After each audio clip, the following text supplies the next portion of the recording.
신앙생활은 방향 없이 마음대로 향해 달려가는 것이 결코 아닙니다. 무작정 열심으로 달려가는 게 아닙니다. 고린도전서 9장 26절에 보면 우리 다름질하기를 향방 없는 것 같이 아니하고 허공을 치는 것 같이 하지 않는다, 이렇게 말합니다.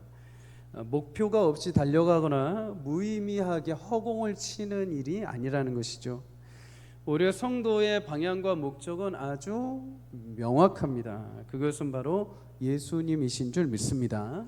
나의 성공, 나의 화려함이 아니라 오직 예수님이 우리 신앙생활의 최종 목적이요 목적지가 되는 줄 믿습니다.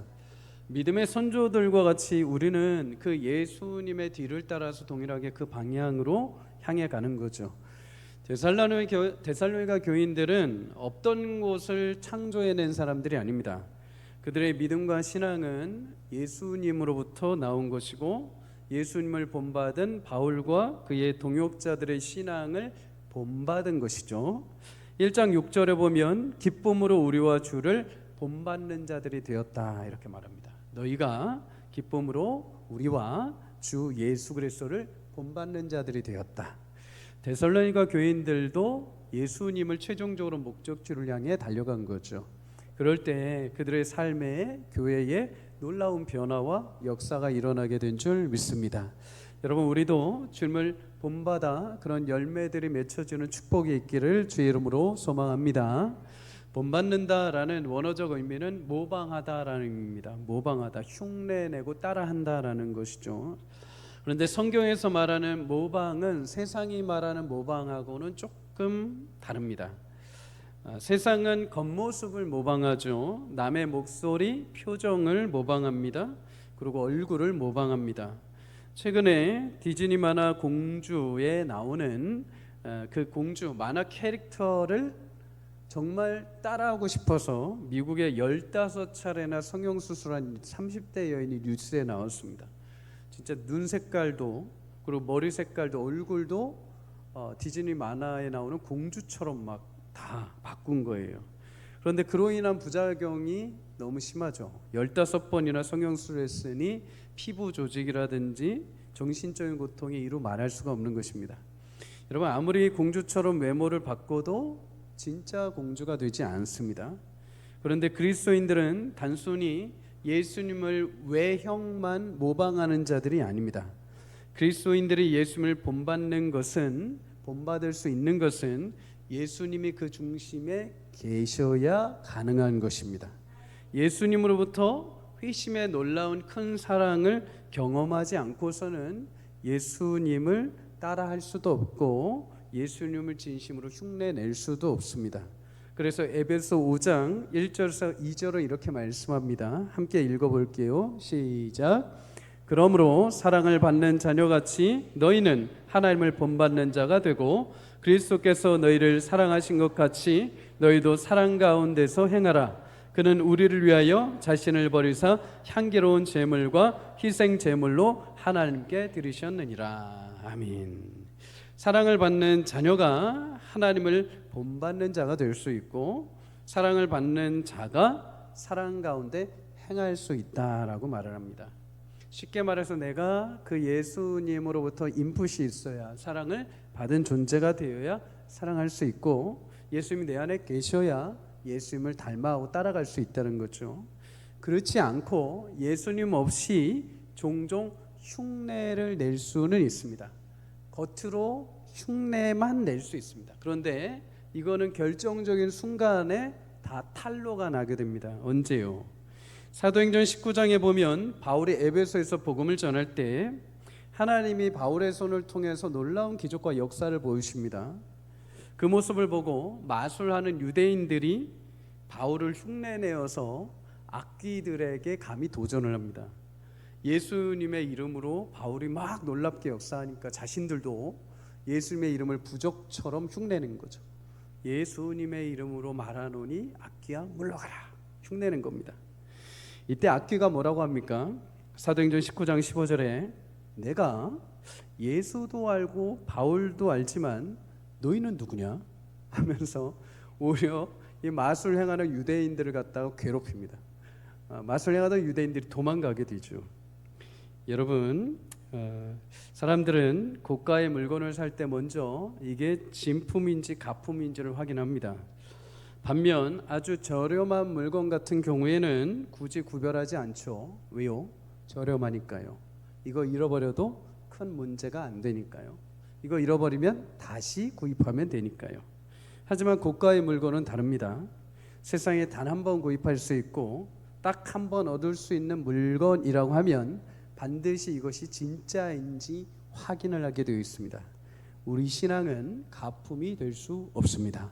가품으로 만들어질 수 있는 것이 아닙니다. 흉내 낼 수 있는 것도 아닙니다. 반드시 결정적인 순간에 흉내 낸 거는 드러나게 되어 있습니다. 여러분, 인생에 딱 한 번 귀하게 찾아온 구원의 은혜요, 선물이라는 이 은혜, 구원이라는 사실을 꼭 진품으로 받기를 주의 이름으로 축복합니다. 빌립보서 2장 5절에 보면 너희 안에 그리스도 예수의 마음을 품으라 라고 말씀을 합니다. 복음을 받은 자들, 구원으로 하나님의 백성이 된 자들의 마음 가운데에는 반드시 예수님의 마음이 담겨 있다는 것이죠. 사랑하는 여러분, 예수님이 이 세상에서 우리에게 가장 귀한 롤모델이 되주신 줄 믿습니다. 예수님의 마음을 품고 예수님을 닮아가는 진품 성도가 되시기를 주의 이름으로 축복합니다. 오늘 14절에 보면 데살로니가 교회가 유대에 있는 하나님의 교회들을 본받았다 이렇게 말합니다. 유대에 생성된 초대 교회들을 본받았다라는 거죠. 우리가 개인적으로 예수님을 따라 살아가던 믿음의 선조들을 본받는 것도 중요하지만 동시에 교회 공동체를 본받는 것도 굉장히 중요하고 필요합니다. 하나님을 뜨겁게 예배하고 열심을 다해 기도하는 교회들을 보면 여러분들은 어떤 마음이 드십니까? 도전이 들어야 되죠. 우리 교회에도 하나님이 저렇게 성령의 은혜를 부어주시고 뜨겁게 주님을 사모하고 은혜를 갈급해하며 하나님의 역사가 이루어지는 교회, 그런 교회를 꿈꾸고 비전을 받아야 될 줄 믿습니다. 그런데 보통 영적으로 깨어있고 성령의 역동적인 넘치는 교회들을 딱 보면은 여러분, 우리는 마음에 무슨 생각이 듭니까? 저 교회는 저 교회고 우리는 이래. 저 교회는 이것도 있고 저런 것도 있고 저렇게 하니까 가능한 거고 우리는 그렇게 해서는 안 돼. 이렇게 우리는 딱 선을 긋는 마음들이 있습니다. 이걸 갖다가 전통적 고립주의라고 합니다. 여러분, 신앙생활에서 전통적 고립주의는 굉장히 악한 요소입니다. 더 쉽게 말하자면 원래 이래라는 문화입니다. 원래 이래. 원래 우리는 이래 왔어.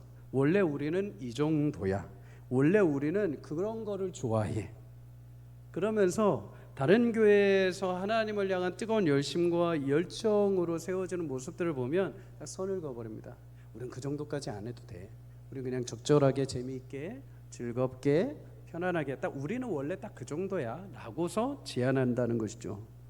여러분, 가장 좋지 않은 말이 원래라는 단어입니다. 원래. 나는 원래 그래. 우리는 원래 그래 왔어 라는 것이죠. 근데 여러분, 원래라는 이 말의 뜻이 무슨 의미입니까? 원래대로 원래 해왔다라는 것은 습관이라는 거죠. 원래 그렇게 습관적으로 해왔다는 것이죠. 그러면 여러분, 그 습관은 도대체 누가 만든 것입니까? 하나님이 나를 창조하실 때 만든 것이 아니라 내가 만들어낸 것이죠. 내가 스스로, 우리가 스스로 원래 이 정도면 됩니다 하고서 제안을 해놓은 것이죠.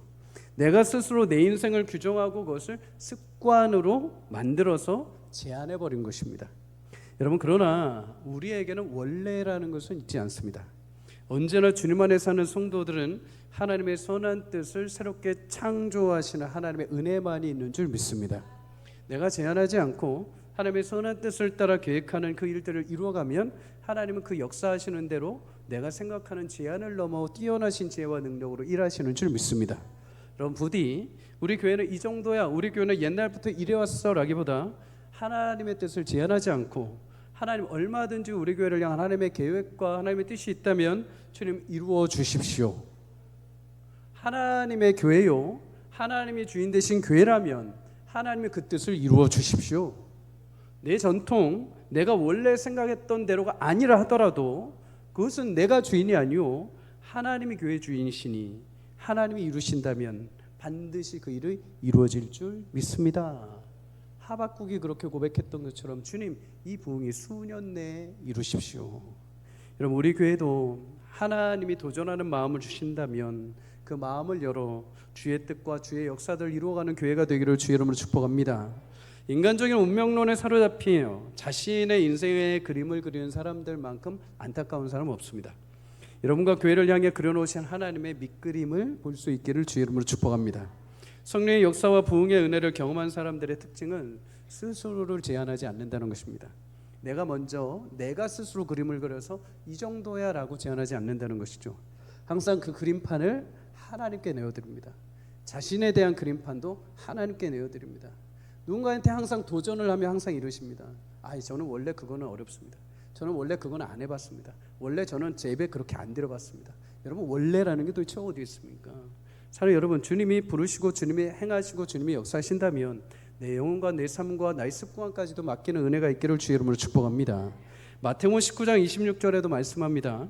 사람으로 할 수 없으나 하나님으로서는 다 할 수 있느니라. 사람의 생각으로는 당연히 불가능하죠. 내 생각과 나의 경험으로 자꾸 결정하면 이룰 수 있는 것은 아무것도 없습니다. 여러분, 그러나 하나님이 하신다고 할 때 믿음으로 순종하고 그 길을 택하면 여러분, 하나님이 역사하십니다. 저는 요 리모델링 요거 하면서 마음에 굳게 다짐한 게 하나 있습니다. 교회는 리모델링 해도 교회 건축은 절대 하지 않는다. 이거 하는데도 얼마나 신경 쓸 게 많은지 아십니까? 진짜 이거 하나 저거 하나 막 제 계획과 뜻대로 이렇게 탁탁탁, 제가 또 공대 출신이지 않습니까? 이거 딱 맞추면 그 다음 이거 탁탁탁 계획을 세워놨는데 이게 어찌 그렇게 흐트러지는지요? 어찌 그렇게 빗나가는지요? 두세 번 하다가 도저히 하나 이거 안 됩니다. 이거 하는데도 너무 이게 타이밍들이 안 맞는 겁니다. 이거 했다가 이게 안 맞고 저거 했다 안 맞고. 수요일부터는 하나님이 하십시오. 하나님이 하십시오. 그때서부터 이제 타이밍이 맞아 들어가기 시작합니다. 진짜 우리 교육자들은 압니다. 우리 장로님 아십니다. 타이밍이 적절하게 맞아 들어갑니다. 저거 설치할 때도 뭐가 없어서 안 됩니다 했는데 그 아침에 이른 아침에 탁탁탁 재료들이 준비되고 탁탁탁 이루어지는 것입니다. 여러분, 하나님이 하신다고 할 때 믿음으로 순종하고 그 길을 택할 때 하나님이 이루시는 역사를 보게 될 줄 믿습니다. 우리 성도님들에게, 교회에게 원래가 아니라 늘 새로움을 주시는 하나님의 은혜가 충만하기를 주의 이름으로 소망합니다. 그런데 여러분, 교회를 본받는다는 것은 꼭 화려하고 멋진 것만 있지는 않습니다. 오늘 굉장히 중요한 말씀을 합니다. 데살로니가 교회가 유대인들의 교회를 본받았는데 무엇을 본받았는가? 14절에 유대에 있는 교회들이 동족 유대인들에게 고난을 받은 것 같이 데살로니가 교회도 동족들에게 동일하게 고난을 받았다, 이렇게 말합니다. 고난받는 것을 본받은 것이죠. 실제로 예루살렘 초대교회는 동족들 유대인들에 의해서 많은 박해와 고난을 받았습니다. 예수를 믿는다는 이유로 가족에게 버림을 받기도 하고 어제 동역자였던 자들이 배신을 하기도 합니다. 사도행전 7장에 헬라파 유대인 집사인 세반이 공회에서 설교를 할 때 유대 지도자들이 격분해서 그를 성 밖으로 끌어내서 돌로 쳐 죽입니다. 바울이 회심하기 전에 여러 교회와 성도들을 핍박합니다. 사도행전 10장에 예루살렘 교회 지도자 중 한 사람이었던 야고보가 헤롯 아그리파 1세에 의해서 순교를 당합니다. 헤롯 아그리파, 그는 로마 총독에게 허락을 받긴 했지만은 실제로는 유대인들의 요청, 유대인들의 환심을 얻기 위해서 야고보를 처형한 것이죠. 여러분, 그리고 이제 예수를 믿음으로 받는 고난이 데살로니가 교회에도 동일하게 일어나기 시작합니다. 1장 9절에 보면 이들이 우상을 섬기던 도시에서 우상을 내버리고 예수님을 믿고 하나님을 섬기기 시작한 거죠. 그러다 보니 같은 동족에게 따돌림을 당합니다. 차별을 당하기 시작합니다.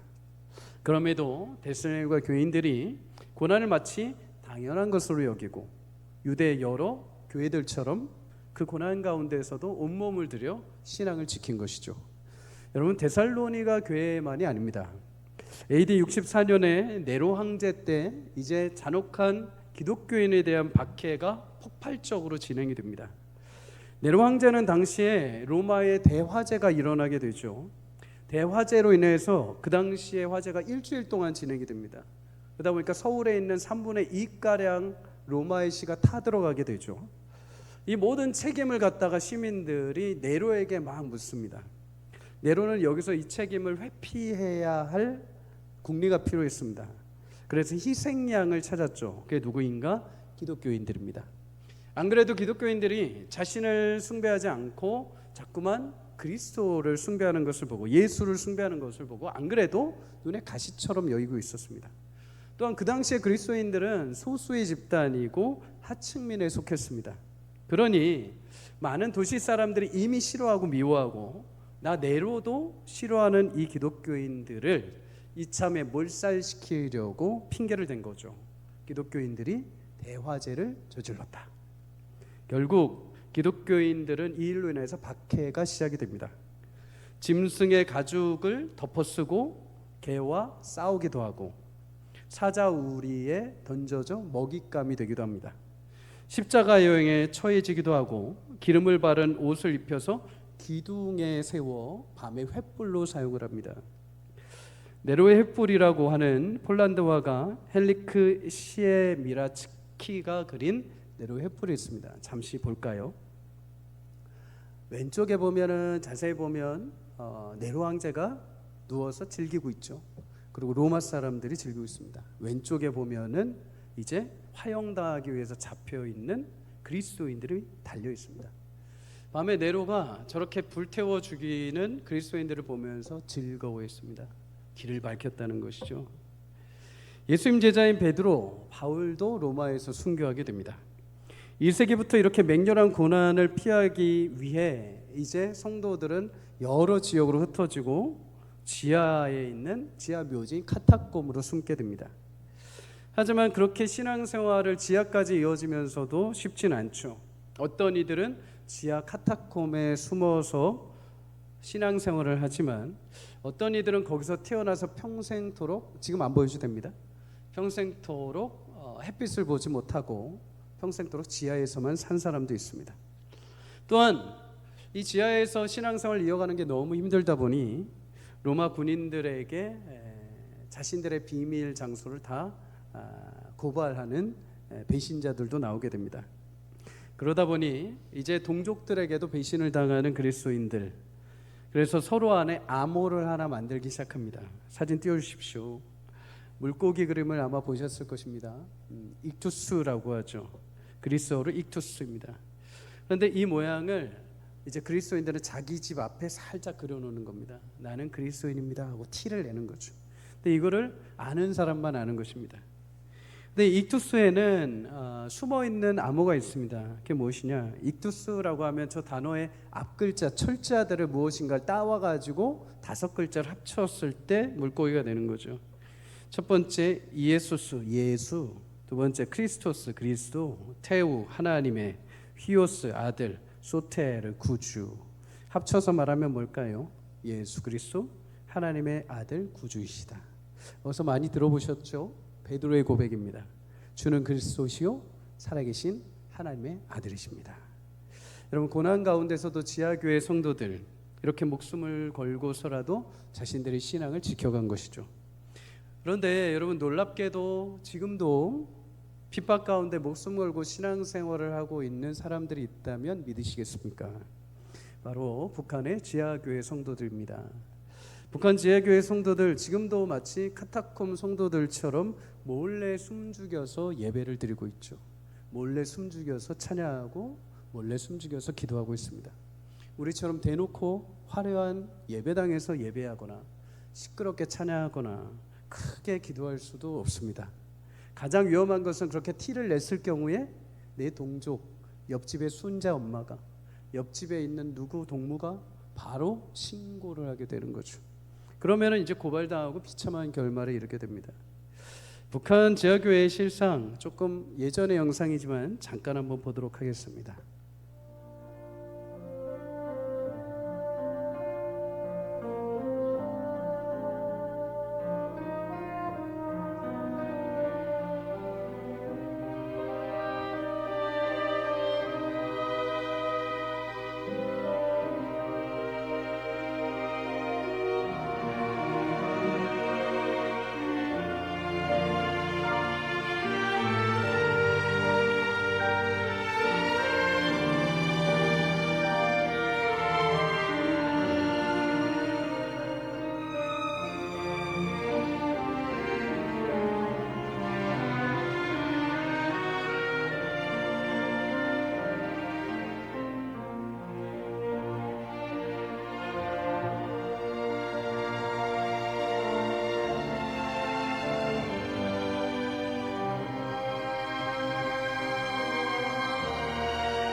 나라 세계를 사이에서 방열된 선거를 즉시 집행하시오.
사랑하는 여러분, 이들은 큰 소리로 찬양해 보는 것이, 큰 소리로 기도해 보는 것이 소원입니다. 모여서 자유롭게 예배하는 것이 소원입니다. 하지만 그렇게 큰 소리를 외치지 못해도 설사 그 작은 소리로 예배하다가 잡혀가서 마지막으로 주의 이름을 부르고 순교를 당해도 그들은 주님을 향한 사랑의 고백을 멈추지 않습니다. 사랑하는 여러분, 이 시대 우리는 어떤가요? 조금만 박해가 오고 고난이 오면 피하고 싶어 합니다. 예수님 믿음으로 내가 감당해야 할 손해가 오고 조금 힘든 것이 오면 도망치려고 합니다. 조금만 예배에도 불편함이 있으면 원망하고 불평하려고 합니다. 심지어 예수님 믿음으로 고난을 당하면 이상하게 여기는 사람들도 있습니다. 그러나 사랑하는 성도님들, 성경은 우리가 예수님을 믿음으로 그에 합당한 고난도 우리가 함께 짊어지게 된다라고 성경이 분명히 말합니다. 요한복음 15장 18절에 예수님은 세상이 너희를 미워할 것이다 이렇게 말씀합니다.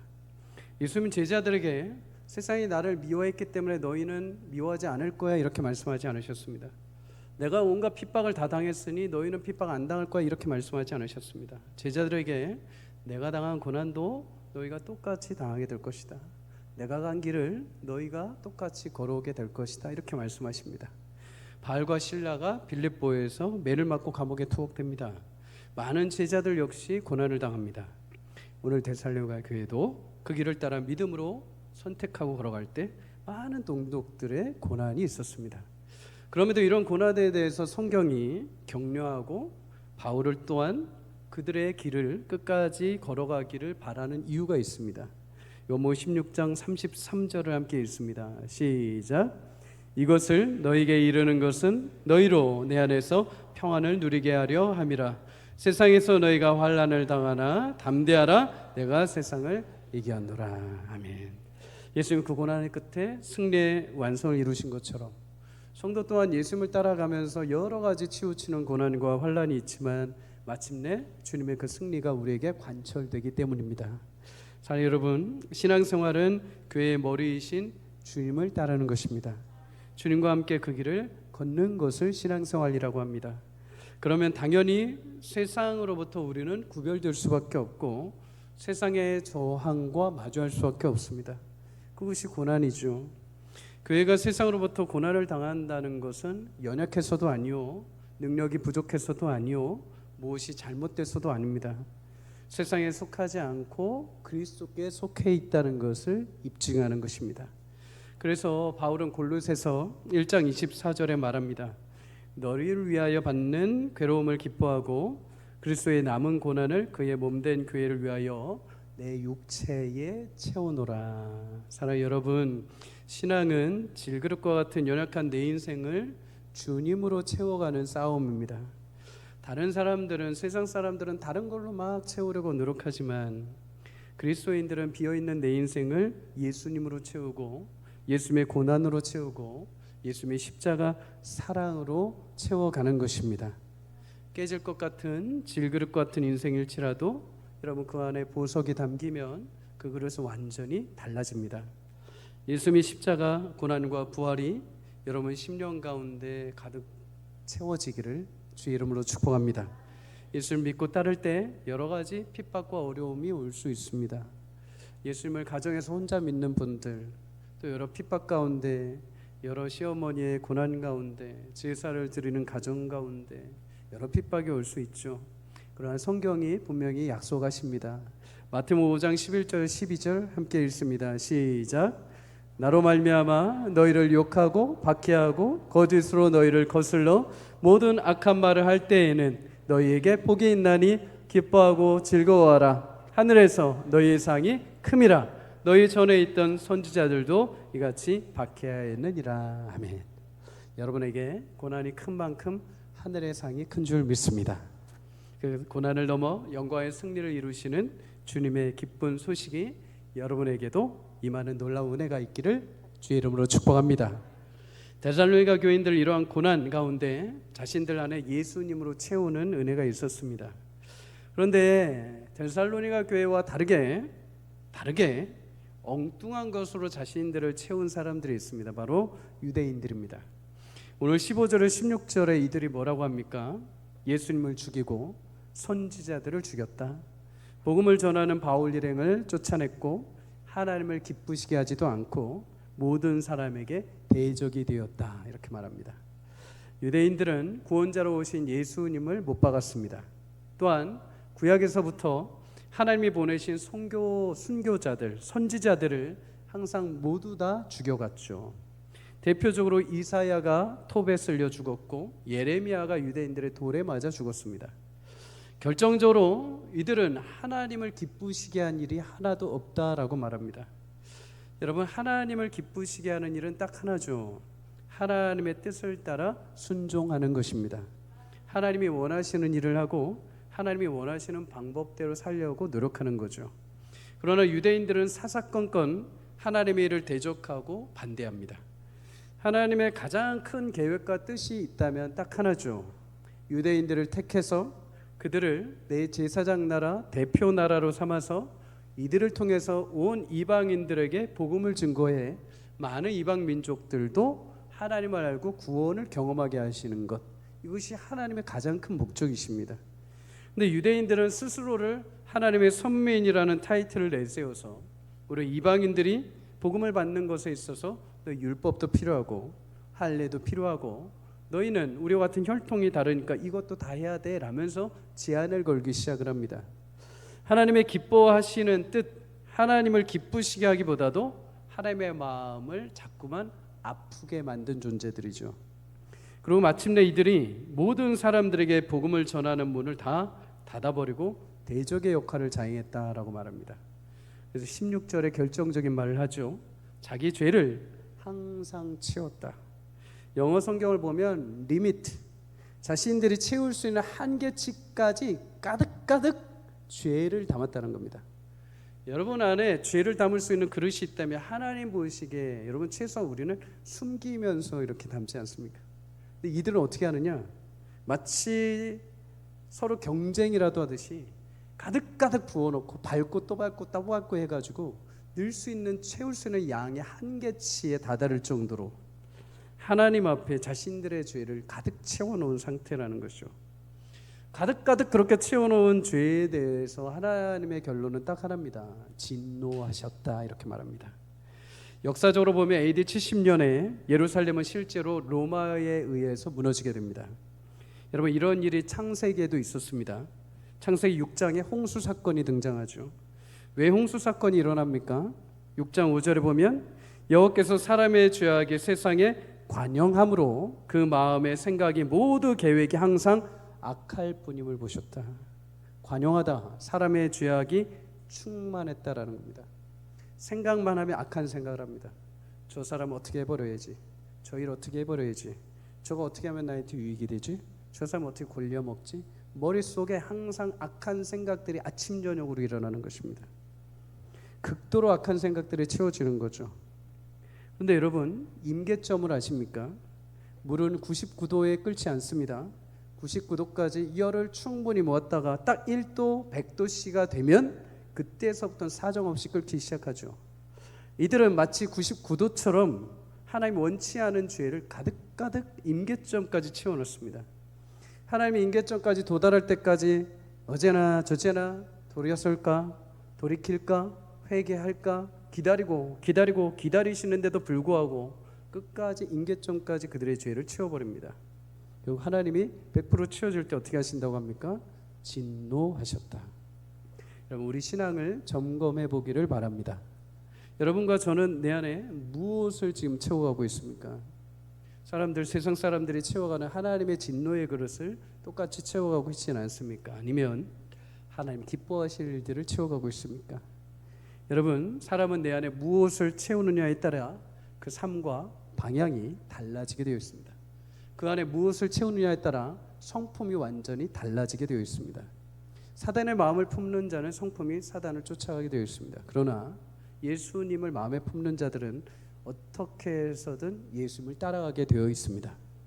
여러분, 하나님이 진노하실 일이 아닌 하나님이 기뻐하실 일이 우리 가운데 가득가득 채워지기를 주의 이름으로 축복합니다. 여러 가지가 있지만 간단하게 세 가지만 나누고 말씀을 마칩니다. 골로새서 3장 16절에서 17절 함께 읽습니다. 시작. 그리스도의 말씀이 너희 속에 풍성히 거하여 모든 지혜로 피차 가르치며 권면하고 시와 찬송과 신령한 노래를 부르며 감사하는 마음으로 하나님을 찬양하고 또 무엇을 하든지 말에나 일에나 다 주 예수의 이름으로 하고 그를 힘입어 하나님 아버지께 감사하라. 아멘. 여러분, 말씀을 통해서 지혜가 우리 가운데 넘치기를 주의 이름으로 축복합니다. 말씀이 넘칠 때 감사가 넘치게 되고 감사가 넘칠 때 주님을 향한 진정한 찬양이 울려 퍼지게 되죠. 그런 인생은 어떤 일을 해도 늘 주님이 힘주시고 능력을 주십니다. 에베소 5장 18절 함께 읽도록 하겠습니다. 시작. 술 취하지 말라 이는 방탕한 것이니 오직 성령으로 충만함을 받으라. 아멘. 여러분, 성령으로 충만하기를 바랍니다. 성령으로 충만할 때 성령께서 우리 길을 인도하시고 나의 생각과 나의 고집과 나의 아집을 깨뜨리시고 하나님의 마음으로 내 길을 열어가십니다. 마땅히 볼 걸 보게 하십니다. 마땅히 들어야 할 것을 듣게 하십니다. 여러분, 성령께서 내 마음을 주장하지 않으시면 보지 말아야 될 걸 봅니다. 듣지 말아야 될 걸 듣습니다. 그래서 마음에 낙심이 찾아옵니다. 사단은 우리 가운데 모든 걸 다 보게 만들죠. 모든 걸 다 보고 모든 걸 다 가지라고 합니다. 그죠? 그러나 하나님은 그러지 않습니다. 하나님은 여러분, 태초에 하나님께서 아담과 하와에게 모든 걸 허락하셨지만 딱 하나, 죄에 대한 눈은 가려놓으셨습니다. 죄를 아는 눈은 가려놓으셨습니다. 유익이 되지 않기 때문이죠. 사단이 그거 다 열어 제꼈습니다. 여러분, 성령께서 우리 마음에 역사하시면 똑같은 환경과 상황에 있어도 보는 눈이 달라집니다. 어떤 사람은 부족하고 연약하고 아픈 것들만 보지만 누군가는 그걸 보면서도 하나님의 위로하심과 하나님의 역사하심을 봅니다. 똑같은 거를 들어도 누군가는 그거를 자신에 대한 환상, 자신에 대한 공격, 자신에 대한 아픔으로 이해를 하지만 누군가는 그걸 들으면서 하나님의 음성으로 듣습니다. 하나님이 주신 내 사인으로 받습니다. 아, 내가 어제 이렇게 기도했는데 하나님께서 이 사람을 통해서 이렇게 답을 주시는구나. 아, 내가 이것 때문에 고민하고 있었는데 하나님께서 이분을 통해서 내게 이렇게 응답으로 주시는구나. 성령께서 우리 마음에 주장하실 때 그런 놀라운 변화들이 일어나게 될 줄 믿습니다. 마지막으로 골로새 3장 12절에 13절입니다. 함께 읽습니다. 시작. 그러므로 너희는 하나님의 택하사 거룩하고 사랑받은 자처럼 긍휼과 자비와 겸손과 온유와 오래 참음을 옷 입고 누가 누구에게 불만이 있거든 서로 용납하여 피차 용서하되 주께서 너희를 용서하신 것 같이 너희도 그리하고 이 모든 것 위에 사랑을 더하라. 이는 온전하게 매는 띠니라. 아멘. 여러분, 주님의 성품이 우리 가운데 채워지기를 주의 이름으로 소망합니다. 그의 긍휼, 자비하심, 겸손, 온유하심, 오래 참으심, 용서하심, 그리고 마지막으로 그 사랑이 우리 안에 차고 넘치기를 주의 이름으로 소망합니다.